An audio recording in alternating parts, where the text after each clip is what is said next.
Everyone's in, great. Welcome, Chef Todd Fisher here with Dandy Fresh Produce. Very excited. We are on location today in our restaurant here at 7th and Dolores in beautiful downtown Carmel. And it's a gorgeous day outside. In fact, it's a little bit warm.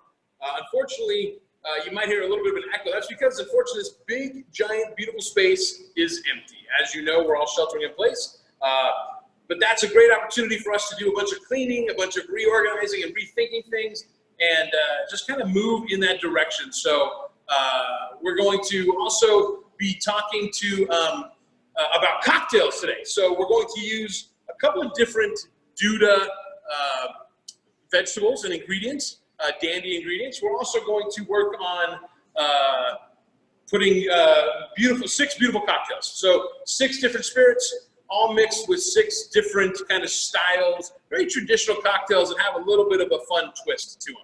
All right, so to get started, I'm going to be pulling my ingredient trays from off the side here into the screen.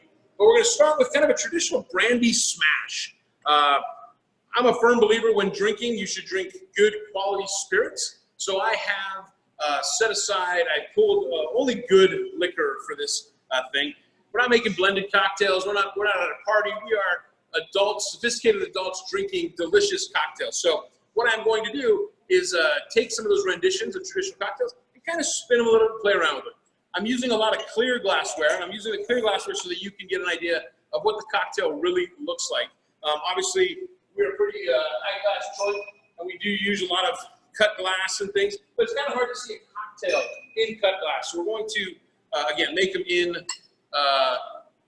clear glasses. I guess I should say this is Zoom, so if you have any questions, don't remember to please raise your hand, and our host will allow you in if need be, but also send a chat message and we can answer your questions. We generally try to save all questions to the end so I don't lose my focus and my rhythm, but between each cocktail we will stop to take a few questions, all right? So again, now that we have a lot of the details kind of worked out, let's talk about the spirits that we're going to use. We're going to use brandy as our first spirit. As I said, this is actually a cognac, a beautiful brandy style of our cognac style brandy. We're going to start, a smash is exactly that. You smash the ingredients into place. So to make a brandy smash, we're going to do a strawberry, using some beautiful strawberries. We're going to take a little bit of fresh thyme leaves. We're going to pull those, some of those, like I got a big stem there, right? I don't want that big stem there. I don't mind the smaller, more delicate stems, but I'm certainly don't want that big old gnarly stem in there. So I'm taking the thyme. Now, I'm going to take a bit of just good old-fashioned fine sugar and put that in there as well. I don't want a cocktail overly sweet, but I definitely want to take a little nice, delicate, sweet edge to it. I'm going to now take my muddler, and I'm going to just take those ingredients and kind of start just smashing them. So that sugar, that thyme is all going to make a beautiful kind of, basically a little compote at the bottom, right? I got the thyme, I've got all those beautiful ingredients, smashing it. As I go through this process, that sugar is dissolving into it. I have a little bit of pink peppercorns that I put in there. Now with the pink peppercorns, I don't want to put them in straight. So what I want to do is I just want to take them, and between my hands, I'm just going to kind of rub them around. And you'll see that some of the skin, the pink peppercorn skin comes off. And that's going to add another layer of flavor for this beautiful cocktail. Okay? Now that I've done that, I'm going to set this on the side. I'm going to take some ice, and I'm going to drop a little bit of ice into it, not a lot. I'm going to take the cognac, the brandy, and that's going in about 2 ounces. Okay? Take that, give it a wonderful stir of all those great flavors together. Get the strawberry, the sugar, the brandy, all kind of mixed together. The nice thing about a smash is that really, once you've done that, I really want a little citrus in there. Okay? I think I'll take a little fresh squeeze of lemon in there as well. Not too much, don't want to overpower. Want the strawberry, we want the thyme, we want the brandy to really be the flavors that we're after. Take that. Now, the nice thing is, again, with a smash, you don't have to put a tremendous amount. You don't have to strain. You want all that texture in there. Type it off a little more ice. And then we're gonna do a float of ginger beer on that.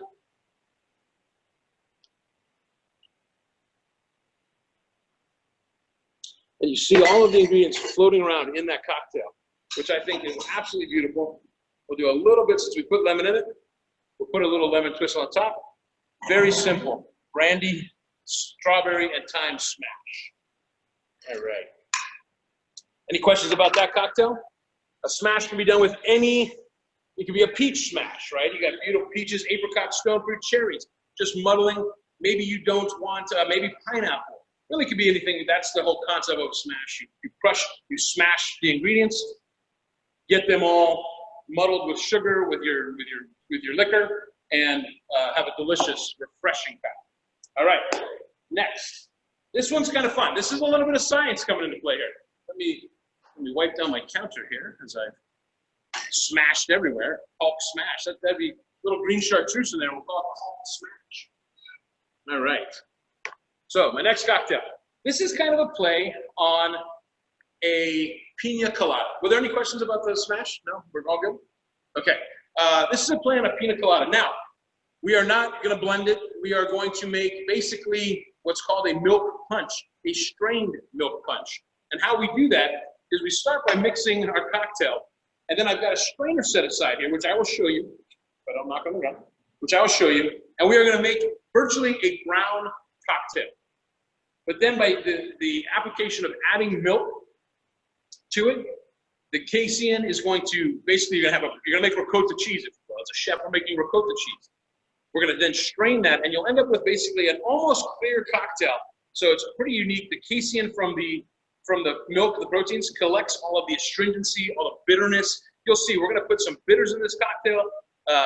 If we drank it straight, it would be a very intensely astringent cocktail. I'm gonna take my Pashad bitters, and I'm gonna go 1, 2, 3, significant amount of bitters. I'm going to squeeze some citrus juice into my cocktail here. So I'm hopeful that that orange fits in there. Yeah, okay, great. So a nice half of an orange, about, probably about a half an ounce, right there. Yeah, about a half an ounce. I'm gonna take that lemon as well. I need the citric acid to help curdle the milk when we put it in there. And I know you might be thinking to yourself, nobody wants a curdled cocktail. And I agree, but it does make a super incredible little process. I'm gonna take a little Demerara sugar syrup. We want it to be a little bit sweet, so about 1/4 of an ounce. I've got some pineapple juice, about 1.5 ounces, and I've got a little pressed coconut water, about 1.5 ounces as well. So now I've got this kind of weird colored cocktail there. I'm going to add to that some dark rum. So this is the Black Seal Gosselin Black Dark Rum. Let's measure this one, since we'll go 2 ounces dark rum. And then because we're kind of going for this pina colada vibe, I'm gonna do a little bit of Malibu rum. So I'm gonna go about 1.5 ounces Malibu rum. It's got that kind of sweet coconut vibe to it. It's a light rum. All right. So now we have this kind of dark cocktail. I have my, and I could go even darker if I wanted to. It doesn't matter the ingredient mixture I put in here. This could be as black as tar if I want. I could do a dark, basically a dark and stormy if I wanted to. That'll sit there. I'm gonna take my other mixing glass, and I've got just whole milk. Doesn't need to be cold, it could be room temp, doesn't matter. I'm gonna pour the whole milk in there. Again, that's about 3 ounces. And now I'm slowly gonna take this acidic, beautiful cocktail that smells of pina colada meets kind of dark rum, kind of like a pirate's cocktail. And as you watch here, I want you to see how closely this is gonna happen, how quickly this is gonna happen. But I'm gonna take this mixture into the milk, and as I start to pour it, you're almost immediately going to see the milk curdle.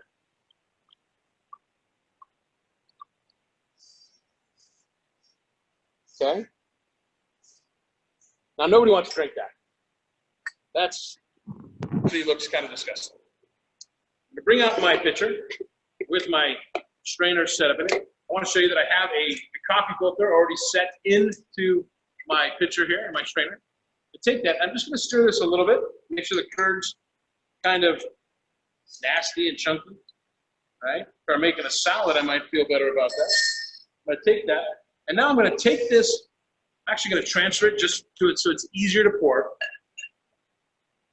I'm going to transfer that there. Now I'm going to take that, and I'm slowly going to pour it into the coffee filter, okay? Kind of pouring it around. And what's going to happen is you're going to see it start to strain. And I want the curds to settle. Now you are going to have to strain this more than one time. Okay, so I pour that in there. Now, that's gonna run a little heavy like it is right now, and you can still see that there's some milk curds in there because the curds themselves haven't settled and made like a filter, right?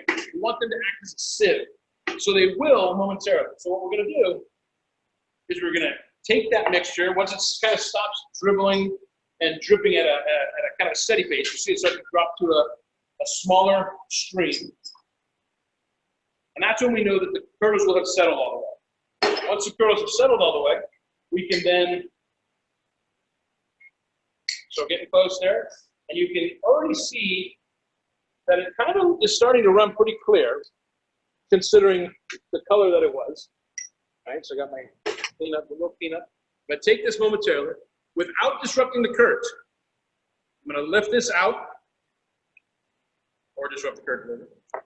I'm going to set it here momentarily. I'm going to take that mixture, I'm going to slowly pour it back in without, again, trying not to disrupt the curds too much.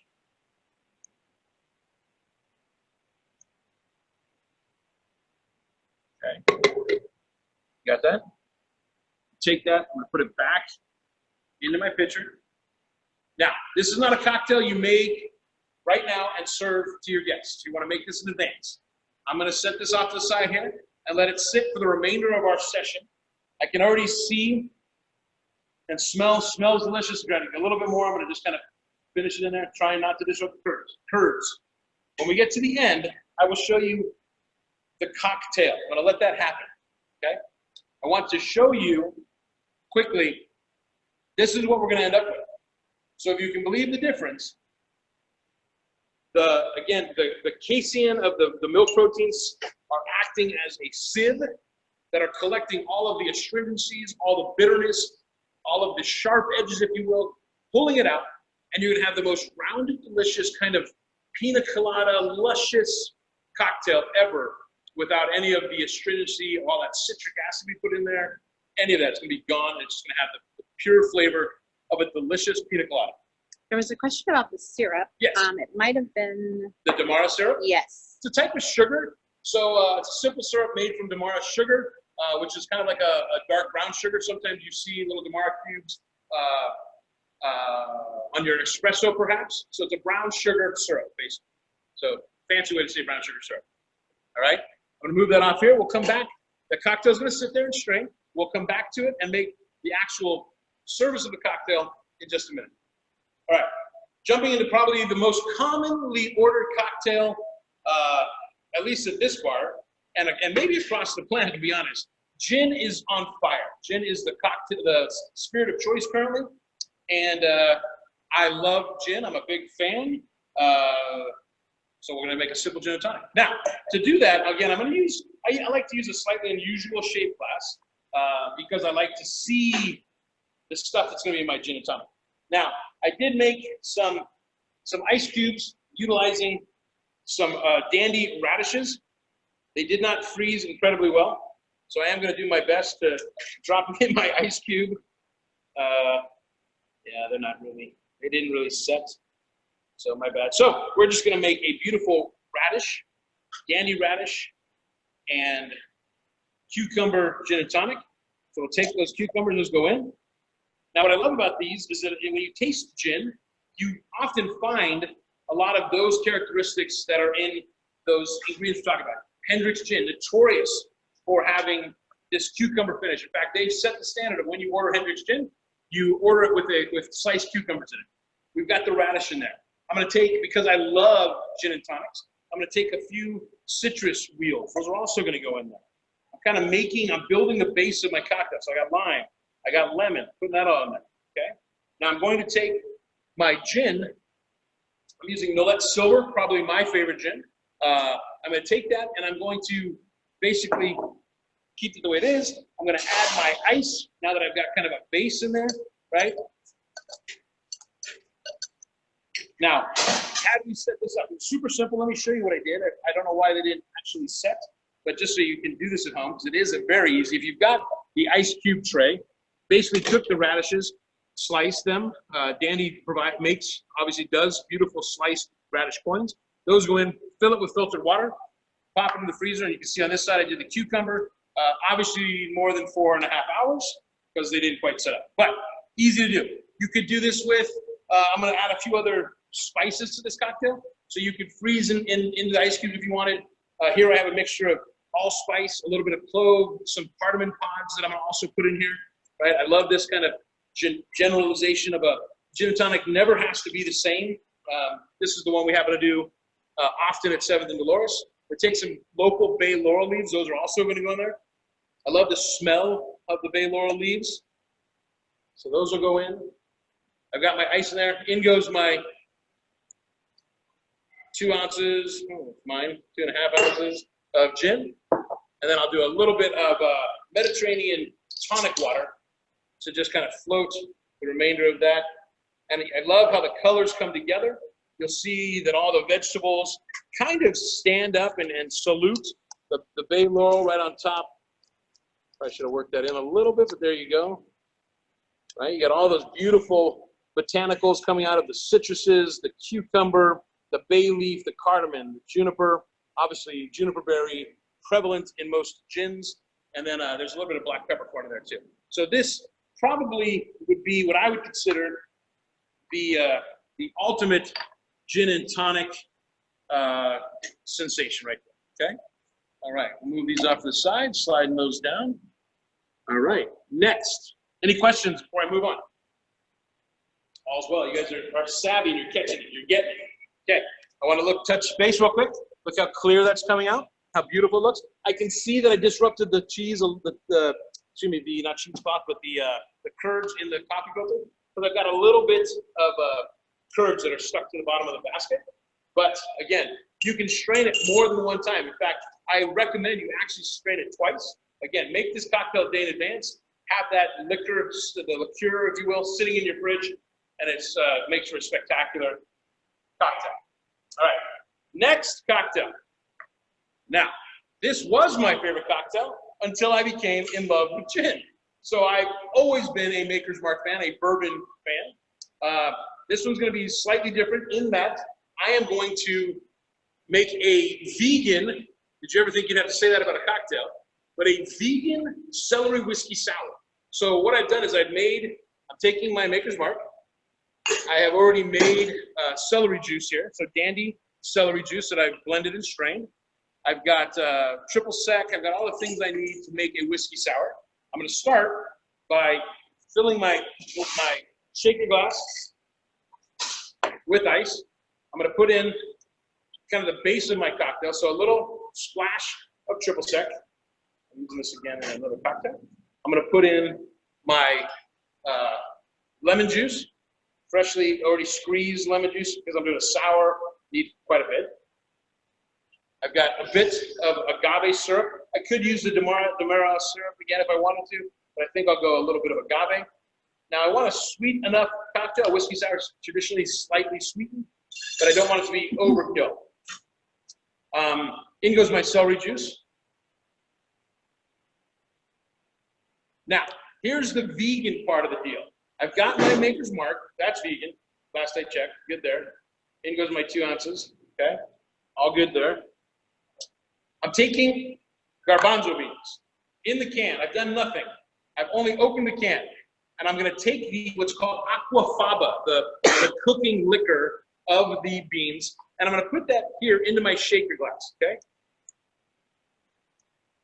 I did go low sodium for 2 reasons. One, celery is very earthy, naturally has some sodium nitrate into it, so it already has a bit of a celery vibe. It's actually a pretty gorgeous cocktail sitting there right now, I'm not going to lie. Now I'm doing a double shake, meaning if you've got one of those shake weight, like protein mixer things you got at home. Pull that little dealy bob that they put in there to shake it up, and you're going to add that into your aquafaba. You're going to now take the ice and all the deliciousness here. I got my citrus, I got my boom boom, yep. That goes in. Top goes on. And we're going to shake. Now this is going to take about a 24 minutes shake. Oh, I got to be dead. It's going to take about 24 seconds, right? And what we're doing is in a whiskey sour, traditional whiskey sour, you would in fact be using egg whites. So there's the, I know, I realize I said here's the vegan part of it, but I talked about making much. The vegan part is that we're not using egg whites for this sour. We're using the aquafaba, okay? So as I shake, I give it the small bowl. 24 seconds? Yeah? Not quite? I got one person saying yes, one person saying no. Okay. Hey, open up. Oh, look at that. So now I'm going to take my beautiful clear glass. I am going to put a quick spritz in it of soda. Nope, that wasn't very sexy, was it?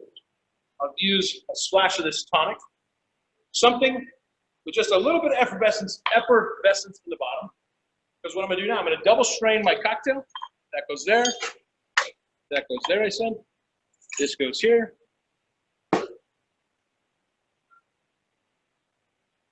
You can see the creamy richness of that cocktail from that aquafaba, the celery, all of that beautiful, gorgeous creaminess floating right up to the top. On goes a little cherry. And ooh la la, c'est la vie, kiss and make up, whatever you need to do. Because that is one sexy celery sweet and sour. And she vegan. All right. Next, any questions about that one? Does aquafaba work for meringue? It does. Does it work for, can you shake it and use it as and add sugar to it, like a whipped cream? Absolutely. So that's it. Any questions about aquafaba? No questions, okay. Look at that, gorgeous cocktail. I love how the celery juice gives it that beautiful green tint, just slightly gorgeous. It has a kind of natural earthiness to it, but you've got the sweetness in there, the sugar. Again, remember using a low sodium aquafaba. That on top is just from that cooked bean liquid, all right?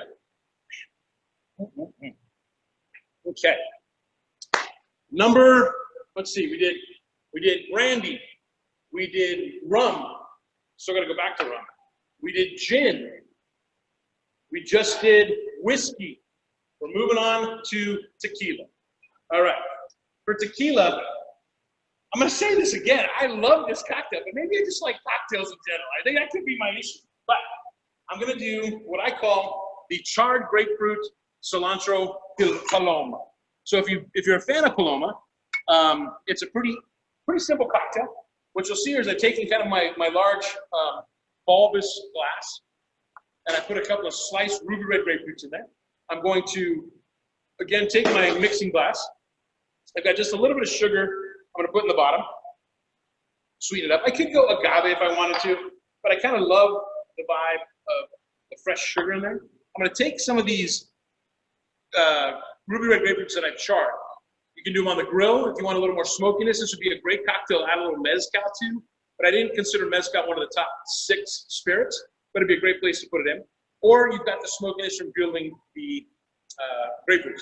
That's gonna go in. I'm gonna drop in 2 of those wedges, okay? I'm gonna use that same muddling tool, and I'm gonna muddle it, but I'm also gonna grab some fresh, I'm gonna grab some fresh cilantro, or coriander as we may know it, and I'm gonna put those in there too. Just a couple of stems and leaves worth. Not a tremendous amount, but enough to really get it. If you're one of those people that is a super taster that can't do cilantro, tastes like soap, just don't do it. It's okay. You could go with basil, mint, be really good here. I want to kind of crush this up now. And by leaving the peel on, I'm doing a couple things. A lot of the natural oils are captured in the peel of the citrus. So we're kind of going to get some of that perfume and really deepen the flavor of our Paloma here. Okay, once I've got that mixed, I kind of muddle. I don't want to beat it up to the point. I don't need to beat it up to the point either that it's kind of. I don't want to beat the cilantro until it starts to kind of turn black. Just want to kind of get it flavored, kind of help it macerate into the syrup a little bit. I'm going to take my glass. I'm going to put some ice into this. I'm going to add my tequila. I'm using really high quality tequila. This is the Tequila Ocho. I like white or silver tequila for my Paloma. Some people choose to use something like, I love Don Julio, one of my favorite tequilas, Patron, obviously. And then goes some ruby red grapefruit juice. So, got that. I'm gonna mix that around now. Kind of allow that char. Can you put it up? Oh, yeah, I'm sorry.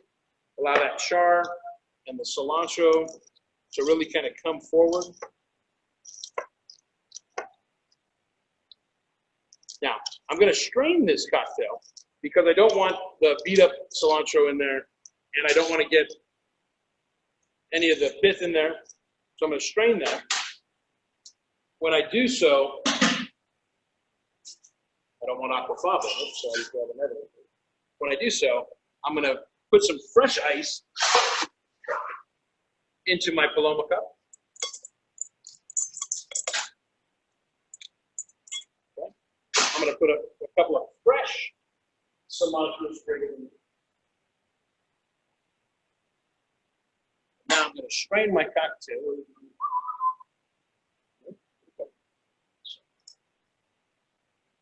I'm going to strain my cocktail. Double strain again. That's a mess. That's a mess. Don't mind me. Trained professional here.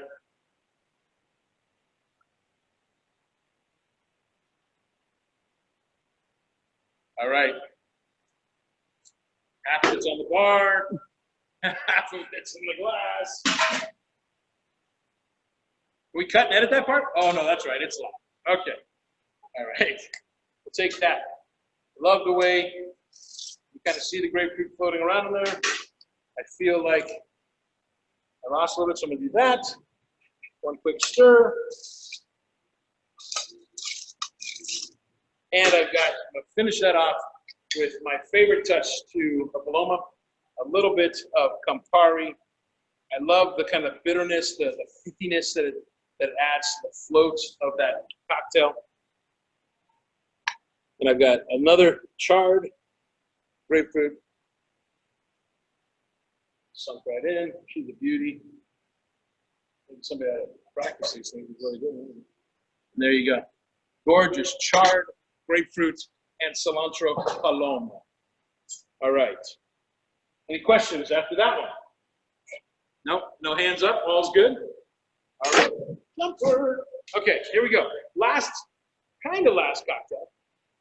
We have a very traditional. I remember when I was first of the age to be able to drink. Okay. When I was first of the age to be able to drink, or really close to it at least, I thought, and I would go to a bar, maybe a little, just a hair underage.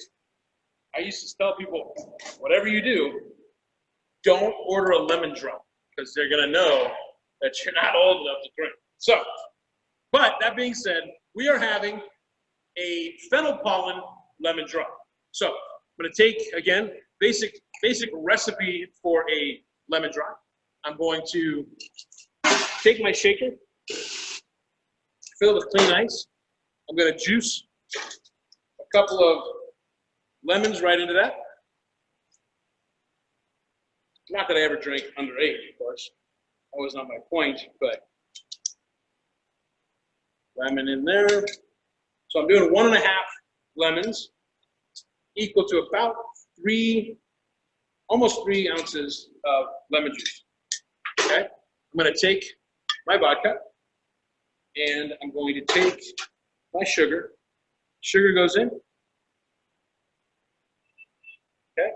Ice in there. In goes my vodka. That's one of my favorite, well, Tito's vodka. Cheers. And then this is the kind of the fennel vibe. So I'm gonna do a little bit of Pernod. So what I'm gonna do is I can put it here, or I can just give a splash and rinse my glass. So I'm gonna let that sit there. And what I'm gonna do is take that and let it kind of pour out right to the edge. Kind of coat the glass.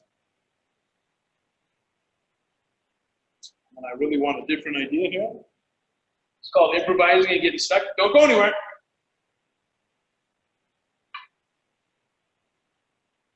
Take that Pernod now, dump it here, kind of run the glass through, right?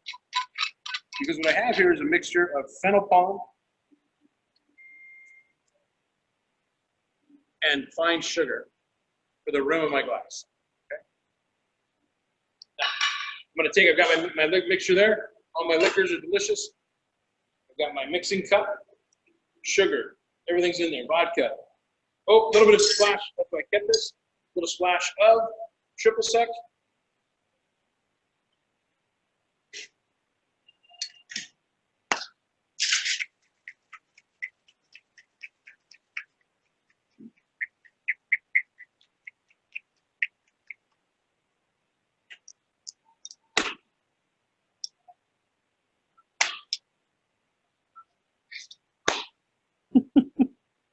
All right, another strainer.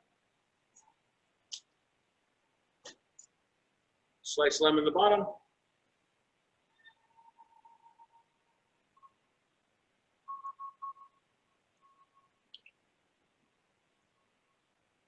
It's like, know what I'm doing once in a while. All right, there is a beautiful fennel pollen lemon drop made with Tito's vodka, a splash, just a hint of Pernod, float of lemon, give you another one of those. Oh, smooth. Another one of those. And that is a sensational cocktail. The fennel pollen will really perfume the mouth. Beautiful cocktail on the palate. Where do you get fennel pollen? Fennel pollen, I get it from a company that goes out with little tiny nims and just picks all the fennel pollen off of, I don't know if nims a word or not, but whatever they are, pixies, and puts it together. Fennel pollen available online, easy to find on an Amazon kind of thing. The amazing thing is a little bit like saffron. You think when you see the price, you think, wow, I must have a lot of fennel pollen coming. It shows up and it's 1 ounce, but it is a lot of fennel pollen.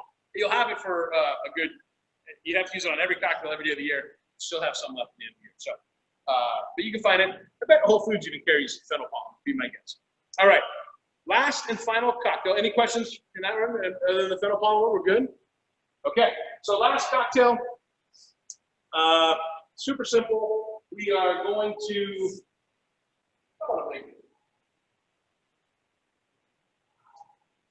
go here. I'm going to take ice into my glass. Now, it'd be wonderful if I had a clear ice cube. I don't. I should, but I didn't make them. I'm going to take a really wonderful, beautiful, long orange peel. I'm going to take that.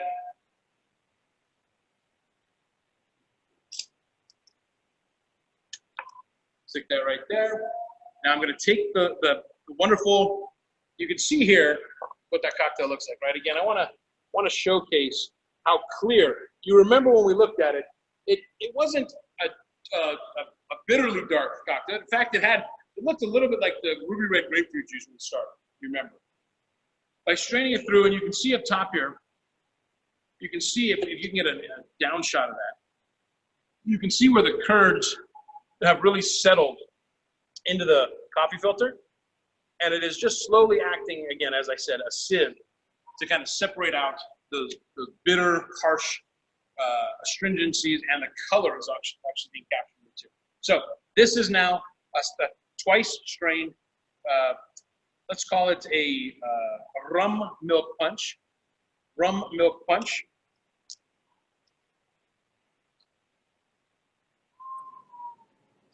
That's a pretty cocktail, just like that. Now, again, this one has to be done a day in advance, or at least early, middle of the day. Get it done before you have your guests arriving. Have it done. You could multiply the batch by 10 if you want. Still works the same as long as you have a large enough colander or strainer and coffee filter to do that.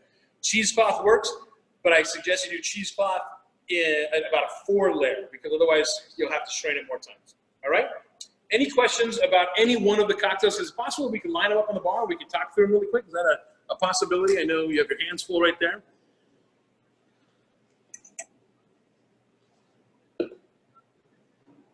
All right. Oh, look at that. That is skill. All right. So.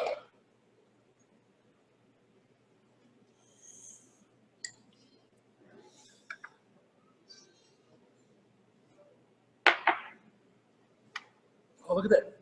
The whiskey sour is still holding up.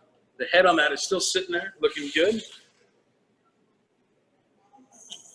All right, so I don't know if this is exactly the order we started, but let's go through them. Our brandy strawberry thyme smash. It has pink peppercorns in it as well. We muddled the strawberries, put in the brandy, a little bit of sugar, the thyme, muddled it all together, floated it with a little bit of ginger beer to give it a little brightness. Our vegan celery whiskey sour, Maker's Mark whiskey, the aquafaba from cooked chickpeas, shaken to make the beautiful foam. A couple of Luxardo cherries on top for garnish, and you can see how the separation in whiskey sour. Rum milk punch that we made that started out as kind of a dark brown, reddish cocktail, fined by the casein proteins in the milk and acted as a beautiful kind of filter to make a beautiful clear cocktail that is super lush and rich without any of the astringent edges. Our charred grapefruit Paloma, traditional in most senses other than we charred the grapefruit, added some fresh cilantro to give that bright, wonderful freshness, a great summer cocktail. Our gin and tonic, we tried to make radish and cucumber ice cubes. We failed. It has some juniper, some cardamom pods, as well as black pepper, bay leaf, and some fresh dandy radishes in there. Beautiful, delicious, fresh gin and tonic. And then the Fennel Pollen lemon drop that was made with Tito's vodka, fresh lemon juice, a little bit of Pernod to kind of play on that fennel vibe, and then a Fennel Pollen sugared rim for 6 really wonderful and beautiful cocktails. Remember that cocktails should look as good as they taste, if at all possible. Think about garnishes when you're planning a cocktail party. In fact, bring the cocktail party back, right? As we get out of this SIP and get back into our real lives, you know, small gatherings, making cocktails, playing around with these ingredients. I think you'll love it and have a great time doing it. Any questions that I can answer? Thank you, Dandy, for having me and allowing me to play mixologist for the day. When we get out of this thing, let's hope to really sit at a bar somewhere in person. But until we can, I hope that you've enjoyed today. If you have any questions, give me one last chance to chat or raise a hand. Otherwise, Dandy Fresh Produce, thank you so much for having me. And we'll see you again next time. Cheers.